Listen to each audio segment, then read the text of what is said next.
할렐루야. 하나님께서 우리 예배 가운데 함께 하시는 줄로 믿습니다. 예수님 예루살렘에 입성하실 때 호산나 외쳤던 백성들의 외침과 같이 예수 그리스도께서 우리 예배 가운데 또한 우리의 삶 가운데 친히 임하여 주심을 우리는 믿고 나아갑니다. 오늘 우리가 함께 나눌 말씀은 사무엘하 23장 14절에서 17절까지의 말씀입니다. 헌신된 일꾼들이라는 제목으로 함께 나누도록 하겠습니다. 오늘 사무엘하 23장 말씀은 다윗이 삶을 정리하면서 마치 유언과도 같이 자신의 인생에 대하여서 하나님께 고백하며 또 인생 속에 일어난 모든 관계와 또 하나님이 행하신 일을 또 고백하는 장면입니다. 특별히 다윗은 자신의 인생을 회상하면서 감사의 고백을 드리고 있습니다. 내 인생은 이렇다. 사실 다윗의 인생을 돌아보면 어린 시절부터 참 힘든 인생을 살았습니다. 어렸을 때에는 아버지 이새가 자신을 잘 인정해 주진 않으셨습니다. 형들은 인정하는데 형들만큼 뛰어난 아들이라고 생각하지 않았던 것이죠.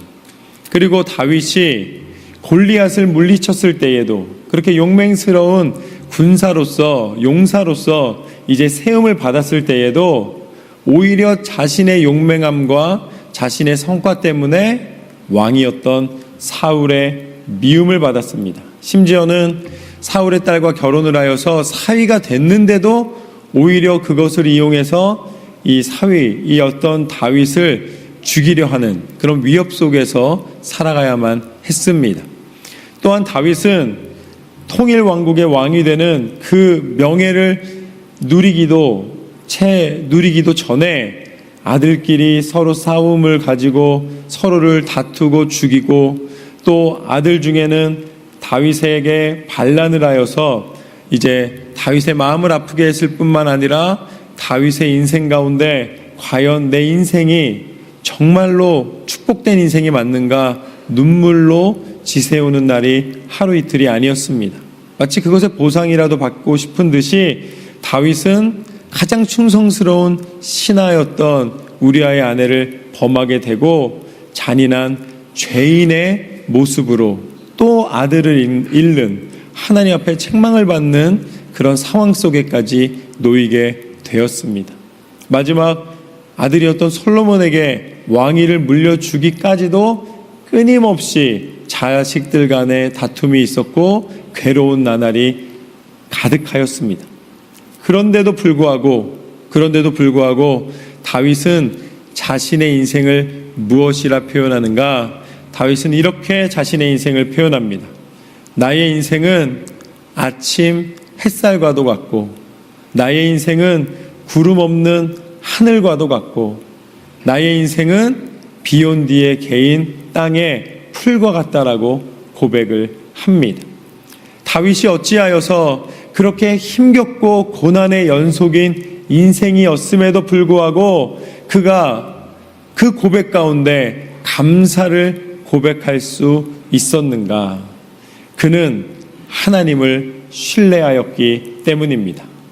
인생의 고통을 보고 문제를 보고 어려움을 보고 고난 속에 낙담한 인생이 아니라 그럼에도 불구하고 내 인생을 붙잡아 주신 하나님이 계시기에 내 인생은 지는 해가 아니라 내 인생은 찬란히 떠오르는 아침 햇살과도 같고 내 인생은 하나님 앞에 섰을 때에 이제 그 모든 것을 주관하시는 하나님이 계시기에 먹구름이 가득한 하늘이 아니라 맑게 개인 하늘, 구름 한 점 없는 맑고 푸른 하늘과도 같고 내 인생은 겨울의 추위 속에 꽁꽁 얼어붙은 땅이 아니라 하나님이 나를 붙잡아 주셨기에 비 온 뒤 그 봄날의 따스함 속에 생명력 있게 솟아오르는 새싹과도 같다고 하나님 앞에 고백하는 모습을 보게 됩니다. 이것을 통해 우리가 알 수 있는 오늘 말씀의 첫 번째 교훈은 무엇이냐면 하나님의 사람은 자신의 인생을 하나님의 눈으로 바라본다. 하나님의 사람은 자신의 인생을 하나님의 눈으로 바라봅니다. 세상적인 눈, 세상의 기준으로 바라보면은 내 인생은 소망이 없습니다. 날마다 고난 속에 살았고 때로는 그 어려움을 이겨낸 것이 내 교만한 자랑이 될 때가 있습니다. 때로는 그 고난 속에서 살아왔던 것이 내 인생의 처절한 고백이 될 수도 있습니다. 그 마음 가운데 내 기준으로 판단하기 시작하면 언제든지 좋았다 싫었다, 감사했다 원망했다, 그것이 반복될 수밖에 없습니다. 그러나 하나님의 눈으로 보면 내 인생을 어떠한 상황 속에서도 보호하시고 인도하시고 끝까지 책임져 주신 분은 누구신가? 오직 하나님이십니다. 그러기에 후회할 인생도 없고 낙담할 인생도 없습니다. 지금 이 순간 호흡을 허락하신 하나님 앞에 마지막 순간까지 나를 지켜주고 나를 인도하시는 하나님 앞에 감사의 고백을 드리게 되는 줄로 믿습니다. 다윗은 하나님 앞에 그렇게 자신의 인생의 모습을 감사의 고백으로 드리면서 오늘 말씀을 시작을 합니다. 오늘 말씀에 보면은 다윗에게는 37명의 뛰어난 용사들이 있었습니다. 그들은 항상 다윗을 지켜줬고 다윗과 함께하였습니다. 그 중에는 군대 장관이었던 요압이 있고 또 그의 동생이었던 아비새가 있습니다. 그들은 이 모든 사람들 중에 이 우두머리였고 또 이 인정을 받는 지휘관들이었습니다. 그런데 다윗은 그렇게 지위와 또 능력 또 그들이 갖고 있는 명예를 떠나서 다윗이 자신이 가장 인정하는 3명의 용사가 곁에 있었다고 오늘 말씀은 기술을 하고 있습니다. 첫 번째 사람은 욥세 바세벳입니다. 욥세 바세벳이라는 사람이 있었고 두 번째 사람은 엘르아살이었고 세 번째 사람은 삼마였습니다. 다윗에게 3 용사가 있었는데 이 3 사람의 이름을 이야기하면서 요셉 바세벳은 군 지휘관의 두목으로서 단번에 그가 나아가서 전쟁에서 800명을 물리치는 성과를 거뒀던 사람입니다. 엘르아살은 싸울 때 블레셋하고 전쟁을 할 때 어느 정도까지 그가 충성스럽게 싸웠냐면 이 칼로 싸울 때에 나중에는 그 전쟁을 마치고 돌아올 때 보니까 손에 칼이 붙어버린 거예요. 칼하고 손이 분리되지 않을 정도로 그렇게 끝까지 이 손에 있는 모든 살이 엉켜서 칼에 붙을 정도까지 최선을 다하여서 다윗을 지키고 전쟁을 치렀던 사람입니다. 삼마라는 사람 역시 블레셋을 쳐서 큰 구원을 이루었다라고 오늘 말씀에서는 표현하고 있습니다. 그리고 이 3명의 용사들이 다윗과 함께 하였다는 것은 그들이 다윗에게 충성하였고 그들이 있었기에 다윗이 보호를 받고 다윗이 왕의 직무를 감당할 수가 있었습니다. 그런데 다윗이 자신의 인생을 햇살로 비유할 수 있었던 이유는 무엇인가? 바로 그렇게 어렵고 고난이 있고 힘들었음에도 불구하고 자신의 인생이 구름 없는 하늘처럼 생명력이 있는 풀과 같이 비교할 수 있었던 이유는 바로 이 3 사람이 다윗과 목숨을 걸고 함께 동행하였기 때문입니다. 이것이 오늘 말씀의 두 번째 교훈입니다. 두 번째 교훈은 충성은 서로를 빛나게 만든다. 충성은 서로를 빛나게 만든다. 다윗이 위대한 왕이 될 수 있었던 이유는 그를 따르던 그의 용사들이 다윗에게 충성하였기 때문입니다. 특별히 그 3 사람이 더욱더 가까이에서 자신의 목숨을 다하여서 다윗에게 충성하였습니다. 오늘 말씀의 14절과 15절 말씀을 보면은 그 증거가 나와 있습니다. 그때에 다윗은 산성에 있고 그때에 블레셋 사람의 요새는 베들레헴에 있는지라 다윗이 소원하여 이르되 베들레헴 성문 곁 우물물을 누가 내게 마시게 할까 하매. 다윗이 지금 예루살렘에서 이 요새에서 머물고 있습니다. 그러면서 블레셋과 끊임없이 전쟁을 치렀는데 그 힘겨운 전쟁을 치렀음에도 불구하고 이 베들레헴 땅을 차지하지 못했습니다. 여전히 베들레헴 땅에 블레셋 군사들이 머무르고 있었습니다. 그때 다윗이 이야기를 합니다. 누가 저 베들레헴에 있는 우물에서 물을 길어다가 나를 마시게 할까라고 이야기를 합니다. 그런데 이것은 다윗이 원하는 것을 이야기한 것입니다. 그러니까 우리가 이야기할 때 야 이거 참 됐으면 좋겠다 얘기하는 거랑 똑같은 거예요. 야 저 베들레헴 좀 빨리 우리가 탈환했으면 좋겠다. 저 베들레헴 땅을 우리 것으로 다시 만들었으면 좋겠다. 이렇게 그냥 다윗이 지나가는 말로 한 것입니다. 저 땅도 우리 건데 라고 얘기를 한 것이죠. 그런데 이것은 명령이 아니라 그곳을 꼭 차지하면 좋겠다는 다윗의 바람이었고 어찌 보면은 이 그냥 지나가는 말로 한 것인데 그때 어떠한 일이 벌어지는가? 16절 말씀을 보면 이렇습니다. 새 용사가 블레셋 사람의 진영을 돌파하고 지나가서 베들레헴 성문 곁 우물물을 길어가지고 다윗에게로 왔으나. 할렐루야. 다윗은 그냥 지나가듯이 말했는데 그때 그 새 용사가 들었습니다. 명령을 내린 것도 아닙니다. 그것을 지금 당장 하라고 이야기한 것도 아닙니다. 그런데 그 새 용사가 다윗 왕이 정말로 그 베들레헴을 다시 탈환하기를 원하나 보다 라고 여겼기 때문에 그 블레셋의 단단한 진영을 깨고 들어가서 그곳에서 우물을 가지고 왔습니다. 그것은 한 번의 승리를 상징하는 것이 아니라 그 땅이 우리 것으로 될 수 있도록 돌파가 가능하다라는 것을 그들이 보여주고 마침내 그 땅을 정복하는 일을 벌이게 되는 것이죠. 그때 바로 이 용사들이 생명을 걸고 오늘 말씀에 나와 있는 것처럼 그들이 목숨을 걸고 들어가서 그 우물물을 떠다가 다윗에게 가져다 준 것입니다. 다윗은 충성스러운 신하들이 그의 곁에 있었던 것입니다. 목숨을 건 충성. 그런데 이것을 보면서 우리가 알 수 있는 것은 무엇이냐면 이 새 용사의 충성을 보면서 충성이라는 것은 할까 말까 고민하는 것이 아니라 목숨을 다하여 함께하고 목숨을 다하여 그 일에 참여하는 것입니다. 그런데 이 새 용사가 왜 이렇게 인정을 받게 되고 왜 이렇게 함께하냐면 다윗을 사랑하였기 때문입니다. 다윗이 작은 말로 지나가는 말로 한 것마저도 자신은 다윗에게 그것을 선물로 다윗에게 그 마음의 소원을 이루는 것을 그들이 함께 소원하였다는 것입니다. 충성은 무엇인가? 충성은 사랑하는 마음을 기반으로 이루어집니다. 그냥 충성하는 척하는 것은 진정한 충성이 될 수 없는 것이죠. 그가 원하는 것이 무엇인가? 그에게 내가 무엇을 하였을 때에 그의 마음에 즐거움이 있을까를 살펴볼 수 있는 것이죠. 다윗의 마음의 소원을 그들이 알았기 때문에 목숨을 걸고 충성을 할 수가 있었던 것입니다. 그들이 다윗을 사랑하였다는 증거입니다.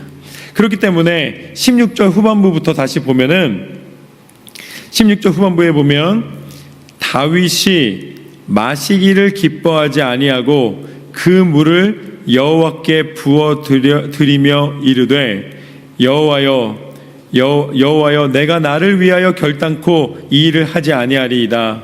이는 목숨을 걸고 갔던 사람들의 피가 아니니까 하고 마시기를 즐겨하지 아니하니라. 아멘.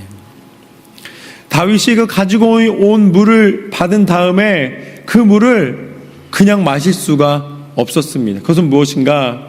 그들의 충성스러운 마음을 함부로 즐기거나 함부로 대할 수가 없었다는 것입니다. 그래서 오히려 그 물을 하나님 앞에 부어드리며 뭐라고 이야기하는가? 이 물은 그들의 피입니다. 내가 함부로 이것을 즐겁게 나만 시원하자고 그래 잘했다고 그냥 칭찬 한 번으로 끝날 수 있는 일이 아니라고 다윗이 신실하게 하나님 앞에 고백하고 있는 모습을 보게 됩니다. 그러니까 이제 이 새 용사가 다윗에게 충성했던 충성할 수밖에 없었던 이유가 드러나게 됩니다. 다윗 역시 그 세 용사를 사랑하였다는 것입니다. 세 용사를 귀히 여겼다는 것입니다. 그렇기 때문에 다윗이 그들을 사랑하는 마음을 알았기에 그 세 용사도 다윗을 사랑함으로 그의 소원을 이루기 위하여서 충성하여서 그 적진에 목숨을 걸고 들어갈 수가 있었다는 것입니다. 다윗이 그 세 용사를 사랑하고 그들에게 존중하고 그들에게 신실하게 대했던 것, 또한 그 세 용사가 다윗을 향한 사랑을 멈추지 않고 다윗에게 충성하며 다윗을 사랑함으로 그 지나가는 말이라도 가볍게 여기지 않고 이루어내는 것, 그것이 바로 다윗과 그 세 용사, 왕과 신하 서로의 관계 가운데 서로를 빛나게 만든 충성인 줄로 믿습니다. 이것이 바로 서로를 빛나게 만들어주는 모습입니다. 이 세 용사를 통하여서 또한 다윗의 마음을 통하여서 우리는 우리를 돌아보게 됩니다. 우리가 과연 서로를 빛나게 하고 있는가? 하나님이 우리 교회, 갈보리 교회 가운데 한 성도 되게 하신 것은, 하나 되게 하신 것은 우리가 서로를 아끼고 사랑하고 존중하고 서로를 신뢰하고 섬김으로써 서로가 서로에게 대한 충성의 증거가 되고 서로가 서로에게 대한 하나님의 축복과 은혜의 증거가 되고 서로를 빛나게 만들어주는 은혜의 성도의 동역의 관계인 줄로 믿습니다. 그것을 하나님이 우리 가운데 기대하고 계시다는 것이죠. 우리 한번 옆에 사람을 보면서 한번 사랑의 마음으로 축복해 주겠습니다. 당신으로 인하여 우리가 빛납니다. 우리 한번 서로에게 축복하겠습니다.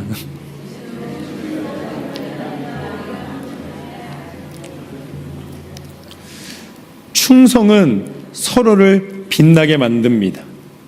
배반은 서로를 아프게 만들고 서로를 미워하고 질투하고 헐뜯는 것은, 그 다툼은 결국은 서로의 인생을 초라하게 만듭니다. 그러나 하나님 앞에 신실한 충성은 서로를 빛나게 만들어주는 줄로 믿습니다. 그리고 마지막으로 17절 마지막에 보면은 뭐라고 나와 있는가? 세 용사가 이런 일을 행하였더라. 할렐루야. 이것이 마지막 오늘 말씀의 세 번째 교훈입니다. 끝까지 충성하라. 할렐루야. 우리는 한 번 잘하면 되게 생색내고 싶어 합니다. 나 좀 잘했지 않냐고 이렇게 이야기를 하는 것이죠. 그런데 충성이란 무엇인가? 충성이란 한결같은 마음입니다. 한 번 잘하고 잘한 거 칭찬 안 해주나 기다리는 마음이 아니라 보든 안 보든 신실한 그 태도와 마음을 지켜 나가는 것이죠. 하나님 앞에 충성한다는 것은 세상이 말하는 의일이나 세상이 말하는 충성과는 구별됩니다. 하나님이 말씀하시는 충성은 무엇인가? 하나님이 말씀하시는 충성은 우리가 하나님을 의지함으로 하나님 안에 끝까지 서로에 대한 마음을, 그 사랑을, 그 충성됨을 한결같이 지켜 나가는 것입니다. 우리가 육신을 입고 살아갑니다. 그렇기 때문에 육신의 결과물로서 가장 매력적이고 또 결과물로 우리가 가장 얻기를 소원하는 것은 무엇이냐면 바로 돈입니다. 그래서 우리가 육신의 힘을 사용해서, 우리가 노동이라고 부르요. 노동을 사용해서 환산을 무엇으로 합니까? 이제 돈이라는 가장 매력적인 도구를 만들어 놓고 그 돈으로 환산을 합니다. 우리가 열심히 공부를 해서 지식을 갖게 되면은 또 그것 역시 마찬가지로 돈으로 환산이 됩니다. 그러니까 우리가 육신을 입고 살아가는 날 동안에 가지고 있는 모든 재능과 능력과 힘을 돈으로 환산했을 때 가장 큰 즐거움을 고백하게 되는 것이죠. 그런데 이것은 세상에 말하는 육체의 원리 안에 머무는 만족함입니다. 그래서 돈을 가지고 우리 육체를 만족시키고 또 육체의 능력을 통해 돈을 가지고, 그러니까 그 안에서 우리가 변화가 일어날 때 항상 육체의 원리 안에 머물게 됩니다. 돈의 가치를 가지고 우리가 살아가게 되면은 그 안에서 머물게 되는 것이죠.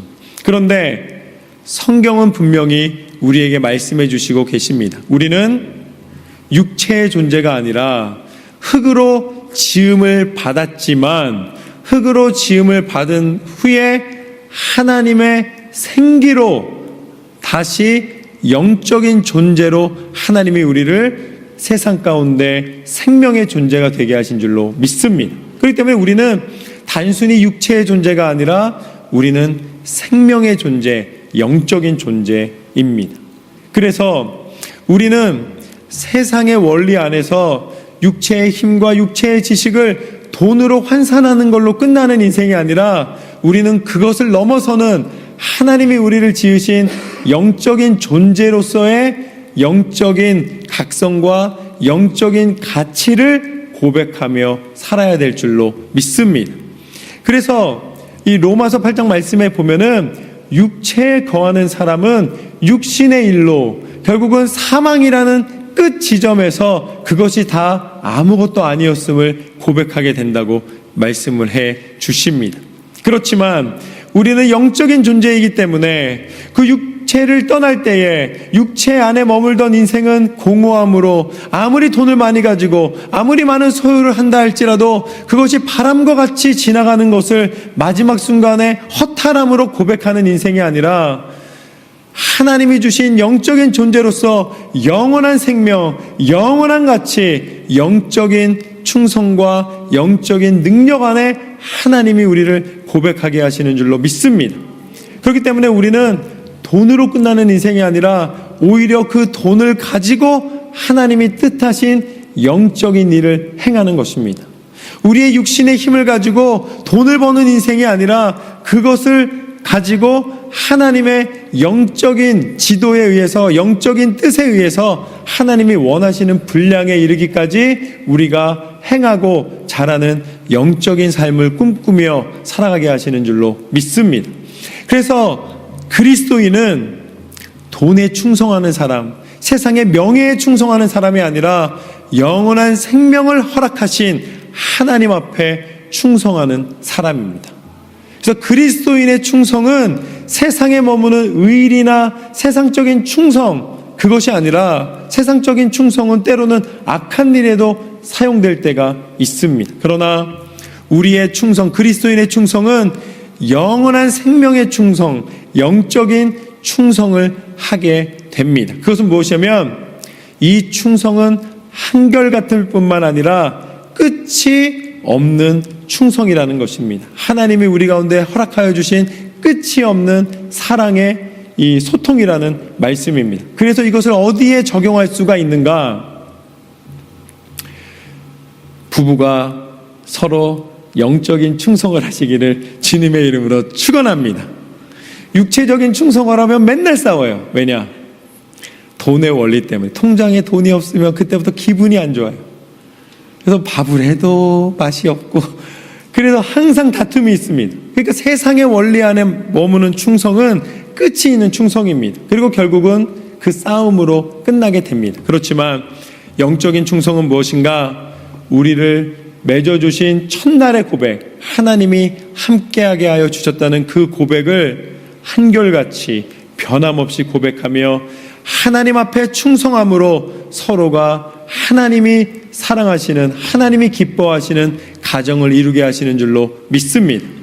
친구도 그렇습니다. 동역자도 그렇습니다. 우리가 서로에게 충성할 때에 마치 하나님께 하듯 충성을 하는 것입니다. 변하지 않고 우리 가운데 한결같음으로 허락된 영원한 충성은 하나님이 우리 가운데 베풀어 주신 사랑 안에서만 가능한 줄로 믿습니다. 사람의 욕심의 마음과 기준으로 할 수 없는 그것을 하나님이 우리로 행하게 하여 주셨습니다. 하나님께서는 한결같은 신실함으로 우리 가운데 충성스럽게 우리 가운데 마지막 순간까지 우리에 대한 모든 사랑을 포기하지 않으셨을 뿐만 아니라 인내하셨고 그 모든 일을 감당해 주셨습니다. 그분이 누구신가? 그분이 바로 예수 그리스도이십니다. 예수님은 이 땅 가운데 오실 때 구약의 그 긴 시간 동안 하나님이 하셨던 모든 신실하신 약속을 하나도 빠짐없이 지켜주셨습니다. 하늘의 비밀을 알려주셨고 연약한 이들의 친구가 되어주셨고 병든 자들을 고쳐주셨고 예수 그리스도께서 마침내 우리를 위하여서 아무 죄가 없으심에도 불구하고 십자가에 달려 죽기까지 우리에 대한 사랑을 포기하지 않으신 줄로 믿습니다. 이것이 충성입니다. 이것이 한결같은 사랑입니다.